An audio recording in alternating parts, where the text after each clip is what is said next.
در دو روز اخیر شنبه و یکشنبه روزهای استراحتی در تاجیکستان چند حادثه فوق‌العاده ثبت شده است. کمیته حالت‌های فوق‌العاده رویدادهای مذکور را شرح داده است.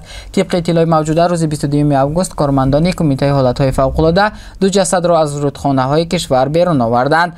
بنا به اطلاع منبع تنها 22 آگوست جسد دو جوان را از رودهای کشور بیرون آوردند. یکی از آنها هنوز 3 روز پیش غرق شده بوده است. همینطور منبع می‌نویسد دسته زودعملی نجاتی کمیته حالت‌های فوق‌العاده در ولایت مختار کوهستانی بدخشان صبح روز 22 آگوست ساعت 9:40 از ساحل دریای پنج در قلمرو دهه برچیدی جماعت دهاتی پارشوین ناحیه شغنان جسد یک جوان 17 ساله را پیدا و به خویشاوندانشان سپرد. این جوان ساکن شهرک اسماعیلی سامانی شهر خاروق بود که روز 19 آگوست سال روان هنگام آبازی در دریای غوند غرق شده بود. همزمان از پیدا شدن یک جسد غرق شده دیگر در ناحیه سنگوار خبر داده می شود. روز 22 آگوست سال روان تخمینا ساعت 16:20 یک جوان 29 ساله ساکن دهه تیگاوونی جماعت دهاتی شکناوی ناحیه خاولینگ وقتی آبازی در دریای خینگاو غرق شده است. جسد نامبرده از جانب ساکنان دهه چراغ 8 کیلومتر پایینتر از جای حادثه از نزدیکی دهه خاندره جماعت دهاتی چیلدره پیدا و به مقامات حفظ حقوق سپرده شد.